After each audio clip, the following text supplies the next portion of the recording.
ग्रामीण महिला विद्यापीठ के YouTube चैनल GMV एकलव्य पर आप सभी का स्वागत है।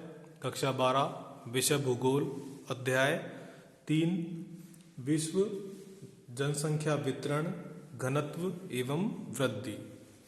पिछले वीडियो में हम जनसंख्या वितरण का अध्ययन कर रहे थे।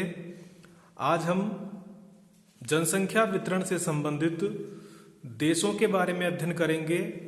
पिछले वीडियो में हमने महाद्वीपों के बारे में अध्ययन किया था कि विश्व के किस महाद्वीप में जो है कितनी जनसंख्या निवास करती है और विश्व के कितने प्रतिशत जनसंख्या जो है उन महाद्वीपों में निवास करती है। आज हम जनसंख्या वितरण से संबंधित देशों के बारे में अध्ययन करेंगे कि विश्व के किस देश में जो है कितनी जनसंख्या पाई जाती है, विश्व में सबसे अधिक जनसंख्या वाले देश कौन से हैं और किन देशों की जनसंख्या कम है। तो हमें जनसंख्या वितरण के अंदर जो है कम से कम 6 उन देशों के नाम याद रखने हैं जहां जनसंख्या विश्व में सबसे अधिक है। तो यहां हम एक तालिका का अध्ययन करेंगे कि विश्व में किस देश की जनसंख्या जो है कितनी है, कौन सा देश पहले स्थान पर है जनसंख्या की दृष्टि से, कौन सा देश दूसरे स्थान पर है, कौन सा देश तीसरे स्थान पर है। तो सबसे पहले क्रम संख्या 1 का अध्ययन हम करें तो यहां पर चीन का नाम है। विश्व में सबसे अधिक जनसंख्या जिस देश की है वो चीन की है। चीन की जनसंख्या अगर हम मिलियन में देखें तो 1357 मिलियन जो है जनसंख्या चीन की है। और अगर हम करोड़ का अध्ययन करें तो 135.7 करोड़ 135.7 करोड़ की जनसंख्या जो है वो चीन की है। हमें यह ध्यान रखना है बच्चों बिल्कुल कि विश्व में सबसे अधिक जनसंख्या वाला जो देश है वो चीन है। एक छोटा प्रश्न भी हमारे बोर्ड के एग्जाम में पूछा जा सकता है कि विश्व की सबसे अधिक जनसंख्या वाले देश का नाम बताइए। तो वहां हम आंसर लिख सकते हैं कि विश्व की सबसे अधिक जनसंख्या वाला जो देश है वो चीन है और चीन की जो जनसंख्या है 135.7 करोड़ है। उसके बाद विश्व में जनसंख्या की दृष्टि से दूसरे स्थान पर जो है भारत है। भारत जो है दूसरे स्थान पर है और भारत की जनसंख्या 1276 मिलियन है, यानी कि 127.6 करोड़। अगर हम करोड़ की बात करें तो 2013 के अंदर भारत की जनसंख्या जो है वो 127.6 करोड़ के लगभग है। इसके बाद तीसरे स्थान पर जनसंख्या की दृष्टि से संयुक्त राज्य अमेरिका है। संयुक्त राज्य अमेरिका की जनसंख्या 316 मिलियन है और अगर हम करोड़ की बात करें तो 31.6 करोड़। इसके बाद चौथे स्थान पर इंडोनेशिया है। इंडोनेशिया की जनसंख्या 248 मिलियन है और 24.8 करोड़। जनसंख्या की दृष्टि से इंडोनेशिया विश्व में चौथे स्थान पर है। पांचवें स्थान की अगर बात करें तो विश्व में जनसंख्या की दृष्टि से पांचवें स्थान पर जो है ब्राजील है और ब्राजील की जनसंख्या जो है 196 मिलियन है, यानी कि 19.6 करोड़। इसके बाद अगला जो देश है छठे स्थान पर वो पाकिस्तान है और पाकिस्तान की जनसंख्या 191 मिलियन है, यानी कि 19.1 करोड़। इस तरह से जो है हमने जो तालिका का अध्ययन किया उस तालिका में विश्व में जनसंख्या की दृष्टि से सबसे अधिक जनसंख्या वाले 6 देश हमने देखे, जिसमें चीन, भारत, संयुक्त राज्य अमेरिका, इंडोनेशिया, ब्राजील और पाकिस्तान। अब इनको याद कैसे रखना है? याद करने की सीधी सी इनकी बिल्कुल एक ट्रिक मैं बताता हूं आपको। वो है सी चाइना का सी, इंडिया का आई और United state of America America का ए, CIA जो है वो अमेरिका की जांच एजेंसी है और आई से जो है आई हमने लिया है इंडोनेशिया का आई और ब्राजील का बी। CIA जो है अमेरिका की जांच एजेंसी है और IB भारत की जांच एजेंसी है। दोनों ही जो है मिलकर CIA और IB दोनों ही मिलकर जो है पाकिस्तान के अंदर जो है विभिन्न प्रकार की खुफिया जानकारी जो है प्राप्त करती है कि वो कौन सी गतिविधियां चला रहा है। तो CIA, IB पाक गए। ये हम याद रखें, CIA और IB पाक गए। क्या करने गए भाई? जांच करने के लिए गए। दोनों जांच एजेंसियां हैं। CIA जो है ये आपकी अमेरिका की जांच एजेंसी है और IB जो है वो भारत की जांच एजेंसी है। तो इस तरह से हम जो है याद रखेंगे कि CIA और IB ये दोनों ही जो है पाकिस्तान गए। तो इस तरह से हमें 6 देशों के नाम याद हो जाएंगे आसानी से जो है। C से चाइना, I से इंडिया और A से अमेरिका, I से इंडोनेशिया और B से ब्राजील और पाक से जो है पाकिस्तान। इसके बाद हम आगे अध्ययन करेंगे कि जनसंख्या वितरण की दृष्टि से जो है विश्व को कितने भागों में बांटा गया है।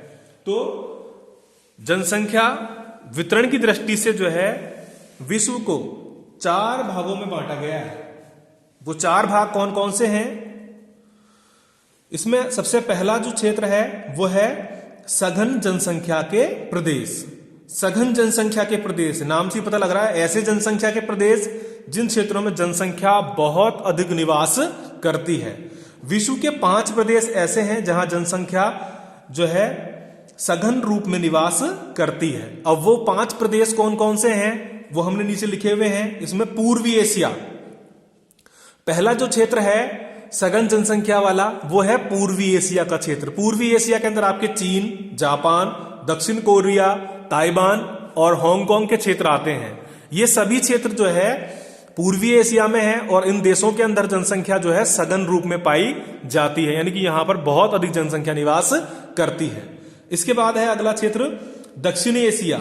दक्षिणी एशिया के क्षेत्रों के अंदर भी जनसंख्या जो है सघन रूप में पाई जाती है और दक्षिण एशिया के अंदर आपके जो है भारत, पाकिस्तान, श्रीलंका, बांग्लादेश व नेपाल आदि क्षेत्र आते हैं। तो ये भी जो है विश्व के सघन जनसंख्या वाले क्षेत्र हैं। इसके बाद दक्षिण पूर्वी एशिया। दक्षिण पूर्वी एशिया में आपके इंडोनेशिया है, आपके थाईलैंड है, जावा, सुमात्रा के क्षेत्र हैं। वो क्षेत्र जो है इसके अंतर्गत आते हैं। इसके बाद चौथा जो क्षेत्र है वह है उत्तरी पश्चिमी यूरोप। उत्तरी पश्चिमी यूरोप का जो क्षेत्र है इसमें great Britain, Germany, Holland, Belgium, France, Ireland और डेनमार्क, स्पेन और इटली के क्षेत्र आते हैं। इन क्षेत्रों के अंदर भी जो है सघन जनसंख्या निवास करती है, यानी कि बहुत अधिक जनसंख्या निवास करती है। इसके बाद पूर्वी उत्तरी अमेरिका। पूर्वी उत्तरी अमेरिका के अंदर जो है उत्तरी पूर्वी संयुक्त राज्य अमेरिका, दक्षिणी पूर्वी कनाडा आदि क्षेत्र जो है अधिक यानी कि सघन जनसंख्या वाले प्रदेशों के अंतर्गत आते हैं। तो हमें ये नाम याद रखने हैं।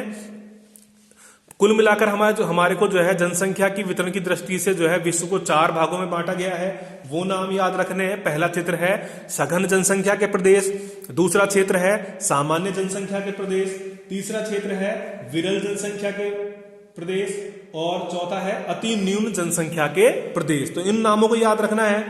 ज्यादा नाम हमें याद नहीं हो तो कम से कम, जैसे कि सघन जनसंख्या के प्रदेश हैं तो इनमें से हमें 5 नाम तो याद रखने ही है, जैसे पूर्वी एशिया और दक्षिणी एशिया, दक्षिणी पूर्वी एशिया, उत्तरी पश्चिमी यूरोप और पूर्वी उत्तरी अमेरिका।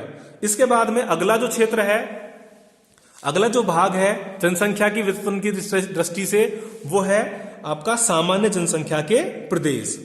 सामान्य जनसंख्या के निवास हेतु सामान्य दशाएं पाई जाती हैं। इन प्रदेशों में विभिन्न प्रकार के खनिज प्रचुर मात्रा में पाए जाने के कारण इन क्षेत्रों में जनसंख्या निवास करती है। पहला जो क्षेत्र हमने पढ़ा है सघन जनसंख्या वाला प्रदेश, इन प्रदेशों में जो है मानव के रहने के अनुकूल दशाएं पाई जाती है। मानव को जीवन व्यतीत करने के लिए जिन वस्तुओं की आवश्यकताएं होती हैं, जिन दशाओं की आवश्यकताएं होती हैं, वो इन सघन जनसंख्या वाले प्रदेशों में उन व्यक्तियों को आसानी से उपलब्ध हो जाती हैं। इसी कारण यहाँ पर जनसंख्या अधिक निवास करती है। सघन जनसंख्या वाले प्रदेश ऐसे प्रदेश हैं यहाँ की जलवायु मानव के रहने के अनुकूल नहीं है, लेकिन फिर भी यहाँ पर जो जनसंख्या है वो रोजगार प्राप्त करती है। प्रतिकूल जलवायु होने के बाद भी यहाँ पर जनसंख्या अधिक निवास करती है। उसके पीछे सबसे बड़ा जो कारण है वो खनिज है। खनिजों की प्रचुरता के कारण यहाँ पर कई प्रकार के उद्योग धंधे पाए जाते हैं। इसकी वजह से लोग इन क्षेत्रों में निवास करते हैं। उदाहरण अगर हम देखें तो तांबे के कारण विश्व में ऐसे कई क्षेत्र हैं जहां तांबा अधिक निकाला जाता है और वहां जनसंख्या निवास करती है, जैसे चिली के चुकाड और कामरा क्षेत्र। यूरेनियम के कारण कनाडा का यूरेनियम शहर, यूरेनियम के कारण जो है कनाडा का यूरेनियम शहर जो है यहाँ पर जनसंख्या निवास करती है। कनाडा का क्षेत्र जो है यहाँ पर अधिक ठंड पड़ती है, लेकिन उसके बाद भी यहाँ पर जो है लोगों को रोजगार के कारण जो है जनसंख्या वहां पर अधिक देखने को मिलती है।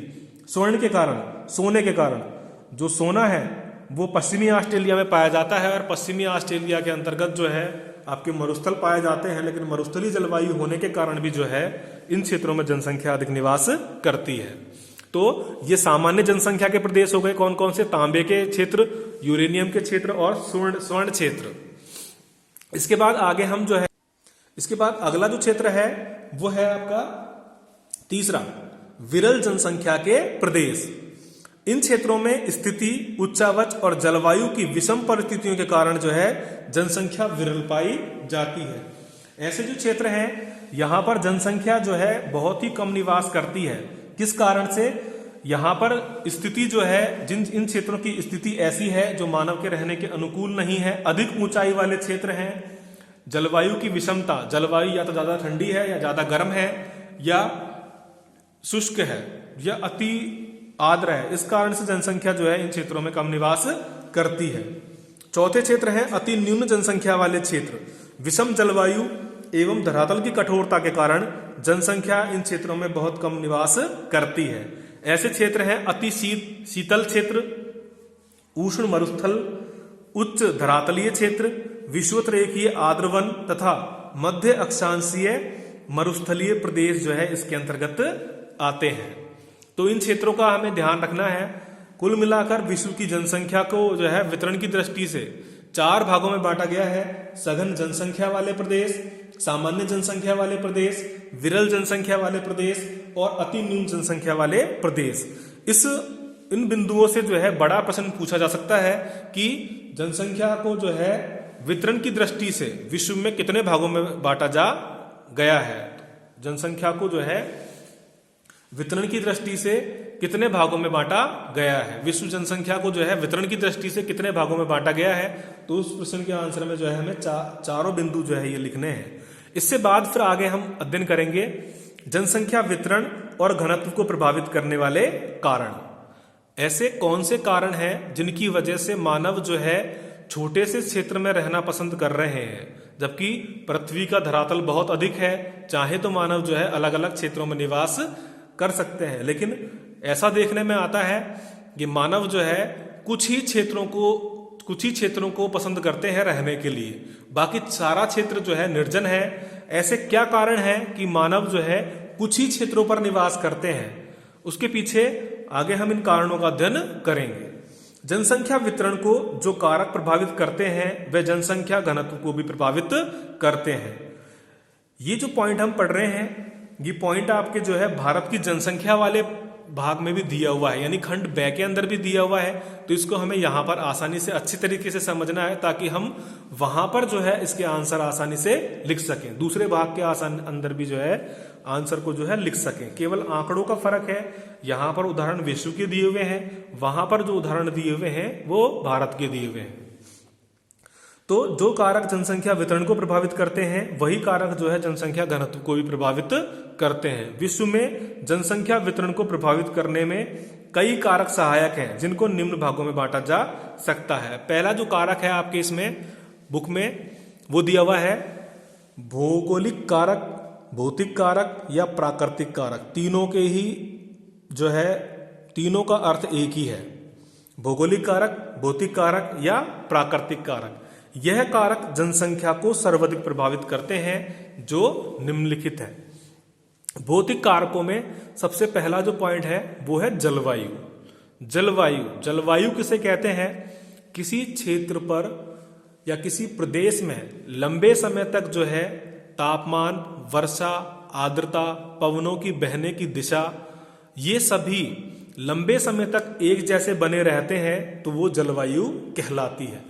विश्व के कुछ क्षेत्र ऐसे हैं जहां पर सर्दी अधिक पड़ती है, कहीं पर गर्मी अधिक पड़ती है, कहीं पर बरसात अधिक होती है, कहीं पर सूखा अधिक होता है, और कुछ क्षेत्र ऐसे हैं जहां पर ये सभी दशाएं पाई जाती हैं। तो मनुष्य जो है ऐसे क्षेत्रों में रहना पसंद करता है जहां पर सभी प्रकार की दशाएं पाई जाती हैं। यानी कि सर्दी भी पड़ती हो थोड़े समय के लिए, गर्मी भी पड़ती हो, बरसात भी पड़ती हो, ये ऐसे क्षेत्रों के अंदर जनसंख्या अधिक निवास करती है। उन क्षेत्रों से जिन क्षेत्रों में लंबे समय तक जो है बर्फ जमी रहती हो, मरुस्थलीय क्षेत्र हो, या जो है वर्षा अधिक होती हो, या लंबे समय तक सूखा पड़ता हो, ऐसे क्षेत्रों में रहना लोग जो है पसंद नहीं करते। तो इसमें हम लिखेंगे जनसंख्या वितरण पर सर्वाधिक प्रभाव जलवायु का पड़ता है। जिस क्षेत्रों में या जिन क्षेत्रों में जलवायु मानव के रहने के अनुकूल नहीं पाई जाती है वहां जनसंख्या कम निवास करती है। जैसे अति शीत मरुस्थल, उष्ण मरुस्थलों में, अति शीत मरुस्थल और उष्ण मरुस्थलों के अंदर जो है जलवायु मानव के रहने के अनुकूल नहीं पाई जाती, इसलिए इन प्रदेशों में जनसंख्या कम निवास करती है। इसके अलावा जिन क्षेत्रों में मानव के रहने के अनुकूल जलवायु पाई जाती है वहां जनसंख्या अधिक निवास करती है। जैसे समशीतोष्ण क्षेत्र, मानसूनी जलवायु के क्षेत्र, इसके अंतर्गत चीन, भारत, पाकिस्तान आदि देशों में जो है जनसंख्या अधिक निवास करती है। ऐसे क्षेत्र जहां पर जलवायु मानव के रहने के अनुकूल पाई जाती है, यानी कि ऐसी जलवायु जिसमें मानव आसानी से रह सकता है, वहां पर जो है जनसंख्या अधिक निवास करती है। ऐसी जलवायु कौन कौन सी है? समशीतोष्ण जलवायु और मानसूनी जलवायु। यानी कि हम कह सकते हैं जलवायु के कारण भी जो है जनसंख्या का वितरण और घनत्व प्रभावित होता है। जहां पर जलवायु मानव के रहने के अनुकूल होती है वहां जनसंख्या अधिक निवास करती है, और जिन क्षेत्रों में जलवायु मानव के रहने के अनुकूल नहीं होती है वहां जनसंख्या कम निवास करती है। इसके बाद अगला जो पॉइंट है वो है भौतिक कारक में स्थलाकृति। स्थलाकृति भी जो है जनसंख्या के वितरण और घनत्व को प्रभावित करती है। स्थलाकृति का प्रभाव भी जनसंख्या के वितरण को प्रभावित करता है। पठारी, पर्वतीय पठारी और ऊबड़ खाबड़ क्षेत्रों में जनसंख्या कम निवास करती है, जबकि नदियों के समतल मैदानी क्षेत्रों में अधिक जनसंख्या निवास करती है। विश्व में जो है ऐसे क्षेत्र जो पर्वतीय है, पठारी है, ऊबड़ खाबड़ क्षेत्र है, वहां जनसंख्या जो है कम निवास करती है, क्योंकि उन क्षेत्रों में जो है सिंचाई के साधन और कृषि के लिए भूमि, परिवहन के साधन, उद्योग आदि जो है विकसित नहीं किए जा सकते। ऊबड़ खाबड़ क्षेत्रों में या अधिक ऊंचाई वाले क्षेत्रों में ऐसे कार्य नहीं किए जा सकते, इसलिए जो है ऐसे क्षेत्रों में जो ऊबड़ खाबड़ है, पर्वतीय है, उन क्षेत्रों में जनसंख्या कम निवास करती है। और मैदानी क्षेत्रों में जनसंख्या अधिक निवास करती है। क्यों? क्योंकि मैदानी क्षेत्रों में कृषि कार्य आसानी से किया जा सकता है, परिवहन के लिए जो है आसानी से सुविधाएं उपलब्ध हो जाती हैं, सिंचाई, उद्योग आदि की सुविधा भी जो है आपके मैदानी क्षेत्रों में पाई जाती है, इसलिए जनसंख्या जो है मैदानों में अधिक निवास करती है। इसके बाद अगला है जल की उपलब्धता। जल की उपलब्धता भी जो है जनसंख्या के वितरण और घनत्व को प्रभावित करती है। किसी स्थान पर स्वच्छ जल की उपलब्धता भी जनसंख्या को आकर्षित करती है, क्योंकि जल के बिना किसी भी प्रकार के विकास की कल्पना नहीं की जा सकती। इस कारण जिन क्षेत्रों में स्वच्छ जल पर्याप्त मात्रा में उपलब्ध होता है वहां जनसंख्या अधिक निवास करती है, और जिन क्षेत्रों में स्वच्छ जल उपलब्ध नहीं होता है वहां जनसंख्या कम निवास करती है। जल की उपलब्धता जल के होने या नहीं होने के कारण भी जो है जनसंख्या किसी स्थान पर अधिक संख्या में पाई जा सकती है और किसी स्थान पर कम संख्या में पाई जा सकती है, क्योंकि जल के बिना जो है किसी भी प्रकार के विकास की कल्पना नहीं की जा सकती। जिन क्षेत्रों में विश्व के जिन क्षेत्रों में जल, स्वच्छ जल पर्याप्त मात्रा में पाया जाता है वहां जनसंख्या अधिक निवास करती है, और विश्व के जिन क्षेत्रों में जल नहीं पाया जाता है या कम मात्रा में पाया जाता है वहां जनसंख्या कम निवास करती है। तो हम कह सकते हैं जल के होने या नहीं होने के वजह से भी जो है जनसंख्या जो है किसी स्थान पर अधिक पाई जाती है और किसी स्थान पर कम पाई जाती है। इसके बाद अगला जो कारक है भौतिक कारक वो है मिट्टियां। जिन क्षेत्रों में उपजाऊ मिट्टी पाई जाती है वहां कृषि कार्य करना आसान होता है और कृषि कार्य से जो है उत्पादन भी अधिक प्राप्त होता है। तो जिन क्षेत्रों में मिट्टियां उपजाऊ पाई जाती हैं वहां जनसंख्या अधिक निवास करती है, और जिन क्षेत्रों में मिट्टियां उपजाऊ नहीं पाई जाती वहां पर जनसंख्या कम निवास करती है, क्योंकि मिट्टी की वजह से ही जो है शाकाहारी मांसाहारी जीवों के लिए जो है भोजन की व्यवस्था होती है। तो हम कह सकते हैं मिट्टियां जो है वो भी जनसंख्या के वितरण और घनत्व को प्रभावित करती है। विश्व के जिन क्षेत्रों में मिट्टियां उपजाऊ होती है वहां पर जनसंख्या अधिक पाई जाती है, और विश्व के जिन क्षेत्रों में मिट्टियां उपजाऊ नहीं होती हैं वहां जनसंख्या कम निवास करती है। इसके बाद है अगला पॉइंट, भौतिक कारक का 5वां, समुद्र तल से ऊंचाई। जो क्षेत्र समुद्र तल से अधिक ऊंचाई वाले होते हैं वहां जनसंख्या कम निवास करती है, क्योंकि ऊंचाई बढ़ने के साथ साथ ऑक्सीजन के अंदर कमी हो जाती है और ठंड अधिक हो जाती है, तापमान जो है उसमें कमी आती है। तो विश्व के अंदर जो है ऐसे क्षेत्र जो कम ऊंचे हैं, जिन क्षेत्रों की ऊंचाई 200 से 5000 मीटर है, उन क्षेत्रों में ही जो है विश्व की 80% जनसंख्या निवास करती है। अधिक ऊंचाई वाले क्षेत्रों में जो है कम जनसंख्या निवास करती है, और समुद्र तल से जो है कम ऊंचाई वाले जो क्षेत्र हैं वहां जनसंख्या अधिक निवास करती है। इसके पीछे कारण यही है कि समुद्र तल से ऊंचाई बढ़ने के साथ साथ में जो है कई जलवायवीय और विभिन्न प्रकार की कठिनाइयां जो हैं वो देखने में आती हैं, जैसे कि ऑक्सीजन की कमी और तापमान का कम होना। इसकी वजह से जो है जनसंख्या अधिक ऊंचाई वाले क्षेत्रों में कम पाई जाती है, और समुद्र तल से कम ऊंचाई वाले क्षेत्रों में जनसंख्या अधिक पाई जाती है। यानी कि हम कह सकते हैं कि समुद्र तल से ऊंचाई जो है वो भी जनसंख्या के वितरण को प्रभावित करती है। जिन क्षेत्रों में, जो क्षेत्र समुद्र तल से कम ऊंचाई वाले हैं उन क्षेत्रों में जनसंख्या अधिक निवास करती है, और जो क्षेत्र समुद्र तल से अधिक ऊंचाई वाले हैं उन क्षेत्रों में जो है जनसंख्या जो है कम निवास करती है। यानी कि जनसंख्या वितरण को जो है समुद्र तल की ऊंचाई भी प्रभावित करती है।